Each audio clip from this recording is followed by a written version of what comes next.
رویے کے لحاظ سے بھی. تو ہم اب ہمارے آج کی اس تقریب کے جو تقریب رونمائی ہو رہی ہے اس کے شاعر جن کے بارے میں ہم نے پہلے بھی کہا کہ ماہر تعلیم ہیں، استاد ہیں، ادیب ہیں، نثر نگار ہیں، شاعر ہیں، صاحب طرز کالم نگار ہیں اور ساتھ ہی ساتھ نہایت محترم سینیٹر ہیں، عرفان صدیقی صاحب سے اب ہم بات کریں گے اور ان سے کچھ کلام بھی سنیں گے. میرا یہ خیال تھا جی کہ عرفان صاحب کو آپ سب سے آخر میں دیر تک سنیں. بہتر. لیکن عرفان صاحب مشکل یہ کہ صاحب صدر کا حکم ہے. 3 بجے سیشن. ہاں یہ بھی تو ہے نا مجبوریاں. ہاں اگرچہ تجویز اپنی جگہ بہت اچھی چیز ہے.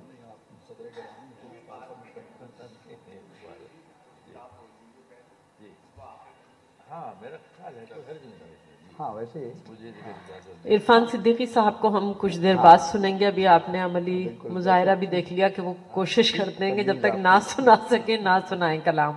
یہ ایک بڑی عجیب بات ہے، ورنہ شاعروں کو تو آپ نے لطیفے بھی سنے ہوئے ہیں کہ ایک صاحب بھاگے جا رہے تھے، ان کے پیچھے دوسرے، تو انہوں نے کہا کہ بھائی یہ کیا ہو رہا ہے، آپ ان کو کیوں پکڑ رہے ہیں، یہ کوئی چیز لے کے بھاگیں. کہ لیں نہیں، اپنی 5 غزلیں سنا دیں، جب میری باری آئی تو خود بھاگ کھڑا ہوا ہے. تو یہاں ایسی صورتحال نہیں ہے. ہم ہمارے نہایت محترم صدر ڈاکٹر خورشید رضوی صاحب سے درخواست کریں گے کہ وہ اس کتاب کے حوالے سے اظہار خیال فرمائیں. ڈاکٹر بہت خورشید. شکریہ. محترم عرفان صدیقی صاحب، جناب ڈاکٹر ویرزادہ قاسم صاحب اور میرے نہایت ہی محترم بھائی ڈاکٹر تحسین فراقی صاحب، افتخار عارف صاحب، کشور ناہید صاحبہ، خواتین و حضرات، تحسین فراقی صاحب نے بڑی ہی جامعیت سے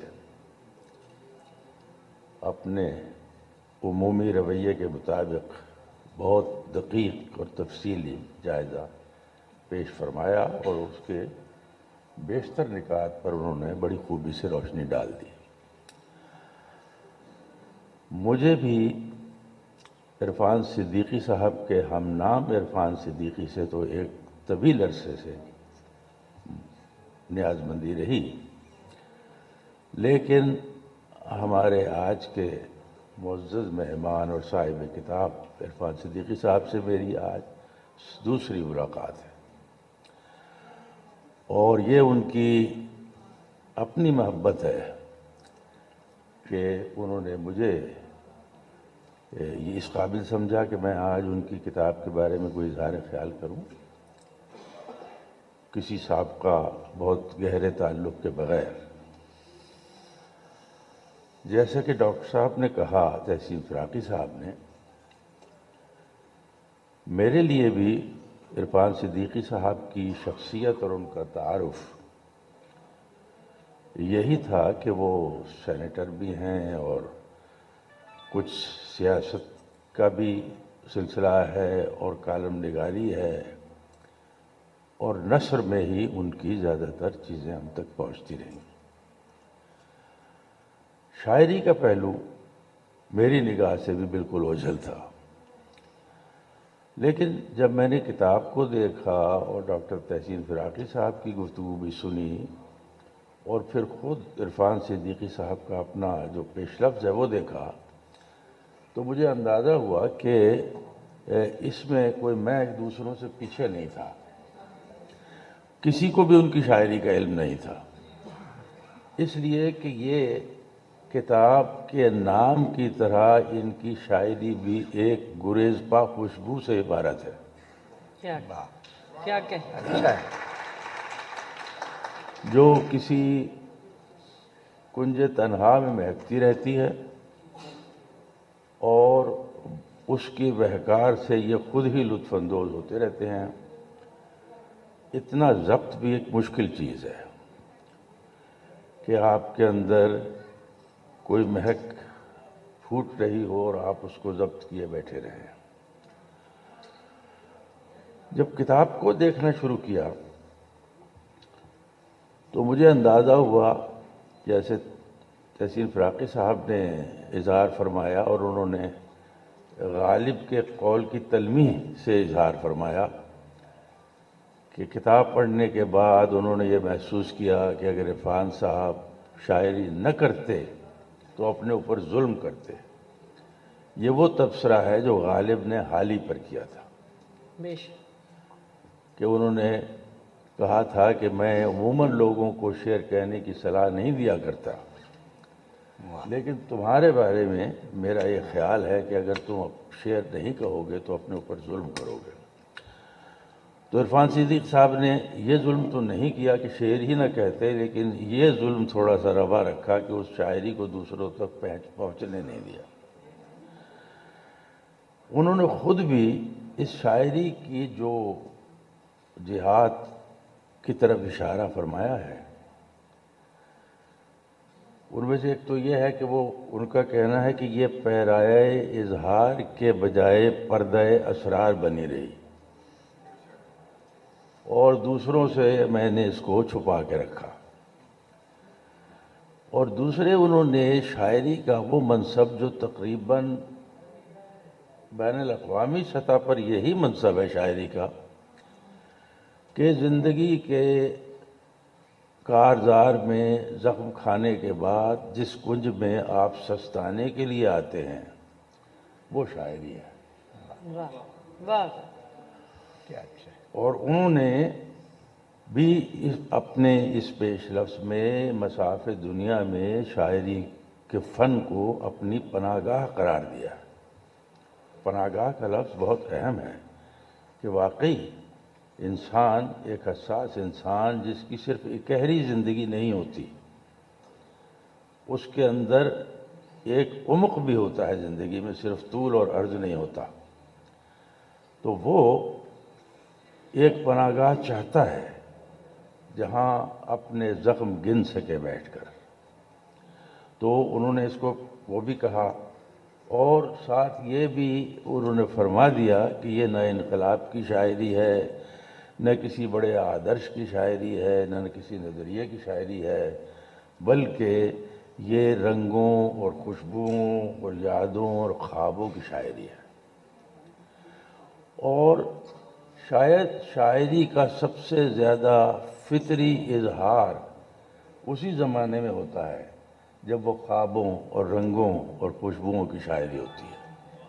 ہم سب وہیں سے شروع کرتے ہیں اور بعد میں ہم کچھ ایسی چیزوں کی طرف چلے جاتے ہیں جن سے ہم اپنی شاعری میں مدد تو لیتے ہیں، لیکن شاید اتنی حقیقی شاعری نہیں رہتی جیسی اس میں ہوتی ہے، اور جتنی مخلصانہ اور جتنی دل سے پھوٹنے والی شاعری اس زمانے میں ہوتی ہے۔ پھر یہ کہ اس میں زبان و بیان کے اعتبار سے بھی ہمارے لیے واقعی میں شریک ہوں ڈاکٹر تحسین فراقی صاحب کے اس احساس میں کہ شاعری نے ہمیں چونکایا کہ اتنی خوشگوئی کے ساتھ ایک عرصے سے جو کلام کہا جا رہا تھا وہ بالکل دوسروں سے پوشیدہ رہا، اور وہ صرف مجھ ایسے لا علم آدمی سے ہی پوشیدہ نہیں تھا، بلکہ ان کے کسی بھی دوست کو اس کا علم نہیں تھا۔ اس میں چنانچہ ہم یہ دیکھتے ہیں کہ شاعری کا جو جسم ہوتا ہے یا اس کا پیرایا اسلوب ہوتا ہے، وہ انسان بے شمار جگہوں سے کشید کرتا ہے، کلاسیک سے بھی کشید کرتا ہے، اپنے ہم عصروں سے بھی لیتا ہے، اپنے ذاتی احساس سے بھی لیتا ہے، لیکن اس وقت تک وہ اس کا اپنا پیرایا نہیں بن سکتا جب تک اس میں اس کے اپنے احساس کی پوری آمیزش نہیں ہوتی۔ ان کے ہاں بھی ان کی شاعری کا پیرایا اور اسلوب کچھ معاصرین کے اثرات بھی اس میں ہیں، اور یہ کوئی عیب نہیں ہے، بلکہ اخذ کرنا اور متاثر ہونا زندہ ہونے کی دلیل ہے۔ تو اس میں نے یہ دیکھا کہ اس اسلوب میں بہت ہی حسن ہے اور بہت ہی یعنی کمائی ہوئی نثر ہے ان کی، جس طرح سے اسی طرح سے شاعری بھی، اس کا اسلوب بھی انہوں نے بہت گہرائی سے ہمارے کلاسیک سے لے کر اپنے معاصرین تک سب سے انہوں نے کشید کیا ہے، لیکن اس میں اپنے رنگ کی ایک چھاپ جو ہے وہ انہوں نے لگائی ہے۔ عموماً یہ ہوتا ہے کہ نظم کے شاعر اچھی غزل نہیں کہہ سکتے، اور غزل کے اچھے شاعر جو ہیں ان سے نظم نہیں ہوتی۔ بہت کم لوگ ہوتے ہیں جو دونوں چیزیں کہہ سکیں۔ عرفان صاحب نے نظم بھی لکھی، غزل بھی کہی، اور دونوں خوبصورتی سے کہیں، لیکن خود بھی انہوں نے یہ کہا ہے کہ وہ بنیادی طور پر یہ سمجھتے ہیں کہ وہ نظم سے زیادہ مناسبت رکھتے ہیں، اور میرا بھی یہی خیال ہے کہ ان کی اساسی اور بنیادی مناسبت نظم گوئی سے ہے۔ بہت نظم گوئی اور غزل گوئی میں بالعموم یہ ایک تقسیم ہوتی ہے کہ غزل کو معاملات دل کے اظہار کے لیے زیادہ مناسب پایا جاتا ہے، اور نظم کو فکر، آدرش اور کچھ نظریاتی کیفیات کو بیان کرنے کے لیے زیادہ حسب حال سمجھا جاتا ہے۔ لیکن مجھے ذاتی طور پر عرفان صدیقی صاحب کے ہاں یہ ترتیب بالعکس نظر آئی ہے۔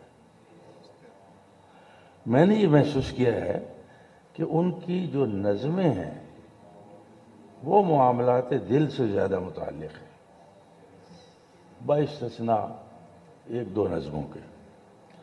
لیکن ان کی غزل جو ہے اس میں سیاسی اور معاشرتی شعور زیادہ ہے ان کی نظم کے مقابلے میں۔ مثلاً اگر وقت بہت ہی تنگ نہیں ہے تو میں دو چار جی شعر جی، پڑھ دوں۔ ابھی ہمارے پاس وقت ہے، بالکل آپ تو میں نے ان کی غزل کے چند شعر نوٹ کیے تھے،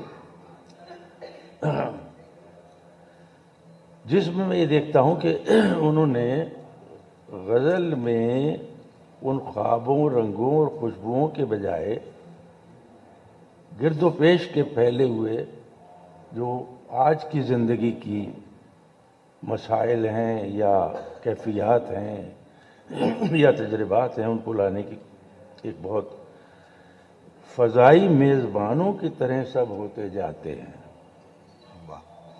فضائی میزبانوں کی طرح سب ہوتے جاتے ہیں، دلوں میں کچھ نگاہ خوش ادا کچھ اور کہتی ہے، عجب فریب مسلسل ہے آدمی کے لیے کہ سانس اپنے لیے زندگی کسی کے لیے۔ واہ واہ واہ واہ واہ، کیا اچھا ہے۔ خروش نعرہ مردانگی نہیں کافی کہ سر بھی چاہیے ہوتا ہے سرکشی کے لیے۔ کیا واہ واہ واہ، ایک دیا مدھم سا جلنے بھی نہیں دیتے یہ لوگ، رات ڈھلتی ہے تو ڈھلنے بھی نہیں دیتے یہ لوگ، انقلاب نو نظام نو کے نعرے دم بدم اور موسم کو بدلنے بھی نہیں دیتے یہ لوگ، کیا کہیں، واہ، برگ و ثمر کی آس میں سوکھے شجر کے ساتھ لپٹی رہے گی خلق زیاں کار کب تلک، سورج تو آئے گا صبا نیزے پہ سوچ لو، بالشت بھر کا سایہ دیوار کب تلک۔ اچھا، یہ چند ان کی غزلوں کے۔ اچھا، اس میں نعت جو کہی گئی ہے اس میں بہت اخلاص اور عقیدت اور جذبہ، میں وہ سب چیزیں پڑھ کے سنا سکتا تھا بہت ساری۔ نظموں کے کچھ حصے جن پر وہ گداز کی وہ کیفیت پائی جاتی ہے جو ہمارے یہاں کی بہت اچھی رومانوی نظموں میں ہوتی ہے، مثلاً فیض صاحب کی نظموں میں، تو وہ سب چیزیں میں نے کچھ نشان بھی لگائے، لیکن میرا خیال ہے کہ اس سے زیادہ وقت مجھے لینا نہیں چاہیے، کیونکہ میں چاہتا ہوں کہ ہم زیادہ دیر تک عرفان صدیقی صاحب سے سنیں۔ بہت شکریہ۔ بہت شکریہ ڈاکٹر صاحب۔ یقیناً یہ ایک بڑا بھرپور سیشن ہے جس میں بہت اہم زاویوں سے گفتگو ہوئی ہے اس کتاب پر، اور اب ہم چلیں گے اس کتاب کے شاعر عرفان صدیقی صاحب کی جانب اور ان سے ان کا کلام بھی سنیں گے۔ جی عرفان صاحب۔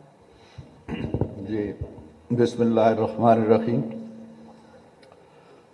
بہت شکریہ۔ حقیقت یہ ہے کہ اتنے بڑے اپنے وقت کے شعراء کے